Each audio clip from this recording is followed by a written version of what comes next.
स्वागत है हमारे YouTube channel Sharma study point में। और इस वीडियो में यहाँ पर बताएंगे आपके लिए, यहाँ पर देखिए, यहाँ पर हम आपको बताएंगे बल यानी फोर्स।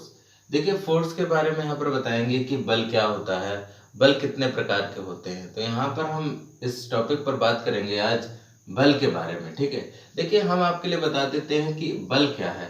तो सबसे पहले हम जो फोर्स को समझेंगे, ध्यान से सुनिए। फोर्स, ठीक है, बल क्या है ना। तो क्या है कि अगर कोई भी ऑब्जेक्ट है, अगर कोई भी वस्तु है, देखिए अगर कोई भी वस्तु है हमारा यहाँ पर, अगर कोई ऑब्जेक्ट है, यहाँ पर मैंने मान लिया ये ऑब्जेक्ट है, कोई भी वस्तु है, ठीक है, ये कोई भी ऑब्जेक्ट है, कोई भी वस्तु है।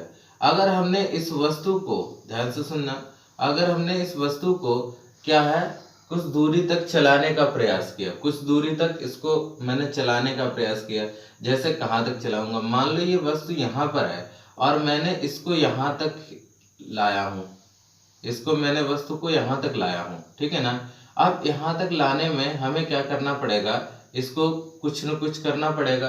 तो कुछ न कुछ करने का मतलब क्या है, इसको मुझे या तो धकेलना पड़ेगा, या तो मैं धकेल के लाऊंगा, धकेलना पड़ेगा इसको, यानी इसको पुश करना पड़ेगा। क्या करना पड़ेगा, पुश करना पड़ेगा, धकेलना पड़ेगा, या इसको खींचना पड़ेगा। भाई अगर मैंने धकेल दिया तो मैं धकेल भी सकता हूँ, तब भी ये कुछ दूरी चलेगा। या मैं क्या करता हूँ, इसको, इस वस्तु को, ये वस्तु है, इसको मैं इधर खींच सकता हूँ, यहाँ पे ला सकता हूँ, ये कर सकता हूँ, है ना। तो वस्तु को यहाँ पर मैं खींच सकता हूँ, खींचना, ठीक है ना, खींचना यानी पुल, पुल पुल कर सकता हूँ, खींच सकता हूँ। तो मैं वस्तु को खींच भी सकता हूँ, यानी इधर को खींच सकता हूँ, इधर, है ना। तो कुछ दूरी तब भी चलेगी, यानी ये दूरी हमने अगर यहाँ पर क्या मान ली, अगर ये दूरी कुछ भी होगी, यानी जो भी दूरी चलेगी यहाँ से यहाँ तक, है ना, यहाँ से यहाँ तक, तो आप ये देखिए कि यहाँ पे यहाँ तक मान लो आपने dx दूरी चली, और यहाँ भी यहाँ से यहाँ तक आपने dx दूरी चली। dx दूरी का मतलब ये दूरी ऐसी है जो विस्थापित हुई है ना। तो ये हो गई। अब यहाँ पर क्या होगा, ये बल है आपके लिए, तो कुछ भी दूरी होगी। तो यहाँ पर आप ये मानिए कि अगर हम बस समझना चाहते हैं कि बल क्या है, तो बल वो वह कारक है, आप ऐसे समझ सकते हैं कि बल जो है वह चीज है जब किसी वस्तु को धकेलते हैं और जब किसी वस्तु को या तो खींचते हैं या पुल करते हैं, है ना, तो उसे ही बल कहा जाता है। आप यहाँ पर मानिए कि जैसे बल को समझना है तो सीधे सीधे बल क्या है ये भी लिख सकते हैं, वस्तु को, यहाँ पर ये लिख सकते हैं, वस्तु को धकेलने, वस्तु को धकेलने तथा खींचने में जो बाह्य बल कार्य करता है, जो बाह्य कारक कार्य करता है, ऐसे लिख देंगे, बाह्य कारक, बाह्य कारक कार्य करता है, कार्य करता है, उसे बल कहते हैं, है ना, उसे बल कहते हैं, बल कहते हैं।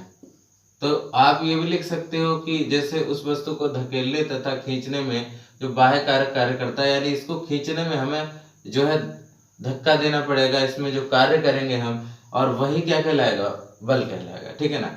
अब ये बल जो होगा, अब यहाँ पर बल की बात या तो सीधे सीधे आप ये कह देना है कि वस्तु को खींचने, वस्तु को खींचने या धकेलने को हम बल कहते हैं। अब देखिए यहाँ पर बल के बारे में बता दूं मैं आपके लिए, F बराबर यहाँ पर जो होता है, अब मान के चलिए एक वस्तु है, एक वस्तु जैसे यही मानी है। अब इसमें क्या है, आपने क्या किया, ये जो वस्तु है इसमें इसका m मास है, कितना मास है, m मास है, ठीक है ना। और इसमें जो यहाँ से यहाँ तक चलने में, dx चलने में इसका एक्सेलरेशन इस वस्तु का a हो जाएगा। क्या हो जाएगा, इधर की ओर ये चलेगी तो a एक्सेलरेशन से चलेगी, यानी a त्वरण से चलेगी, a त्वरण से चलेगी। अगर ये a त्वरण से चलेगी वस्तु, तो यहाँ पर जब भी कोई वस्तु चलती है तो उसमें त्वरण होता है। तो अगर ये a त्वरण से चलेगी तो आप मान लीजिए उसमें जो उपस्थित बल होगा, क्योंकि बल जो होता है वो आप देखिए बल द्रव्यमान के अनुक्रमानुपाती होता है, F प्रोपोर्शनल M, ठीक है ना। कैसे होता है हम आपको बताते हैं। अगर जितना ही F का मतलब जितना ही ज्यादा बल लगेगा उतना ही ज्यादा मास होना चाहिए, यानी वस्तु जितनी भारी होगी उतना ही आपको बल लगाना पड़ेगा, है ना। जितना वस्तु भारी होगी उतना ही आपको बल लगाना पड़ेगा। इसका मतलब जितना बल लगाएंगे उतनी भारी वस्तु होगी, है ना। जैसे मान लो एक छोटी वस्तु है, इस पे कम बल लगाना पड़ेगा, कम मास होगा। अगर कोई बड़ी वस्तु है तो उस पे ज्यादा बल लगाना पड़ेगा। तो इसका मतलब ये है।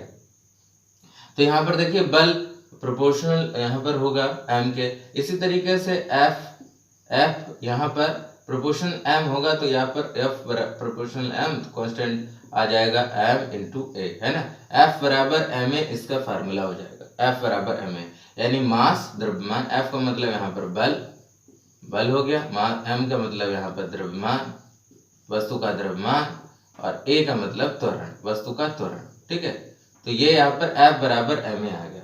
तो इस तरीके से यहाँ पर समझ सकते हैं कि अगर हम बल को समझना चाहते हैं तो बल या तो धकेलने या खींचने को ही बल कहेंगे, और यहाँ पर बल का फार्मूला F बराबर ma होगा। वस्तु का द्रव्यमान अगर m है और उसमें त्वरण उत्पन्न हुआ a, तो F बराबर ma इसका फार्मूला हो जाएगा। अच्छा देखिए यहाँ पर ये तो बात हो गई। अब हम आपको दूसरी डेफिनेशन बताते हैं, जो बल का दूसरा स्टेटमेंट है। ये बल का पहला स्टेटमेंट था, अब बल का दूसरा स्टेटमेंट देखिए। दूसरा स्टेटमेंट ये है कि अगर हम बल को समझना चाहते हैं, एक ये भी है F बराबर dp ओवर dt। ये F बराबर dp ओवर dt आपने पढ़ा होगा, अगर नहीं पढ़ा है तो सुन लीजिए। क्या होता है कि यहाँ पर जो संवेग परिवर्तन की दर होती है वो भी बल कहलाती है। तो मैं लिख सकता हूं संवेग परिवर्तन की दर, संवेग परिवर्तन की दर, संवेग परिवर्तन की दर बल कहलाती है, ठीक है। संवेग परिवर्तन की दर बल कहलाती है। अब कैसे कहलाती है हम इसको भी आपको समझाने वाले हैं। अगर मैं लिखता हूं F बराबर dp ओवर dt, F बराबर dp ओवर dt लिखता हूं, तो आप देखिए P बराबर यानी संवेग बराबर होता है m इंटू वी।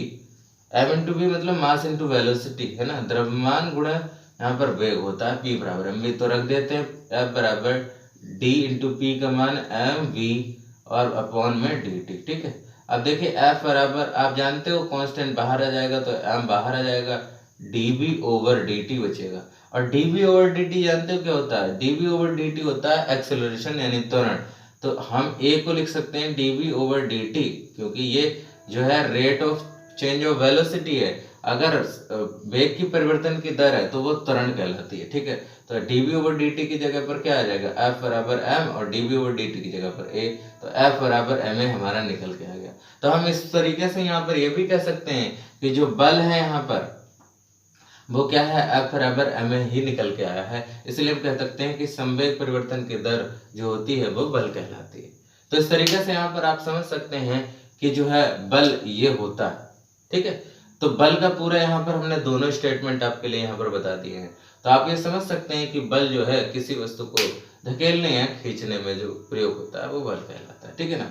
तो बल, अब यहाँ पर एक बात और बता देते हैं कि जो बल का मात्रक है, बल का मात्रक, वो बल का मात्रक हम आपको बता दें वो होता है न्यूटन। क्या होता है? न्यूटन। ठीक है, बल का मात्रक होता है न्यूटन। ठीक है, तो यहाँ पर ये हो जाएगा बल का। और अगर हम इसकी बल की विमा की बात करें, बल की विमा, बल की डायमेंशन, तो बल की विमा यहाँ पर हम बता देते हैं F बराबर लिखते हैं ma लिखते हैं, हैं। तो यहाँ पर देखिए, आप देखिए ध्यान से, ma लिखते हैं। m का मात्रक जो होता है द्रव्यमान का वो कैपिटल M इसके लिए लिखेंगे विमा के लिए। a जो होता है त्वरण मीटर पर सेकेंड स्क्वायर होता है, तो इसकी यहाँ पर LT-2 होती है। तो मैं बता दूं आपके लिए LT-2, तो टोटल मिलाकर के इसकी जो विमा हो जाएगी MLT-2 हो जाएगी। क्योंकि आप जो है त्वरण को लिखते हो ना मीटर पर सेकेंड स्क्वायर, तो मीटर पर सेकेंड स्क्वायर का मतलब m लिखोगे विमा के लिए, और सेकेंड स्क्वायर का मतलब t, तो t की घात 2, तो ये हो जाएगा mt की घात -2। तो mt की घात -2 जो है त्वरण की विमा हो जाएगी, और त्वरण मिलाकर के m के साथ यहाँ पर MLT-2 हो जाएगी। ठीक है ना। तो ये त्वरण की यहाँ पर बल की विमा हो गई MLT-2। ठीक है, बल का मात्रक न्यूटन होता है। क्लियर है? इसे शॉर्ट में n लिखते हैं। तो यहाँ पर आपने देखा कि मैंने आपके लिए बताया कि बल क्या होता है, और बल का फार्मूला क्या है, और बल किस तरीके से काम करता है, और उसकी दूसरा स्टेटमेंट भी आपके लिए बताया। तो इस वीडियो में आप ये समझ गए होंगे कि बल क्या है और बल को कैसे रिप्रेजेंट कर सकते हैं। अगली नेक्स्ट वीडियो में मिलेंगे, तब आपको बताएंगे कि बल के प्रकार क्या होते हैं। Thank you for watching this video.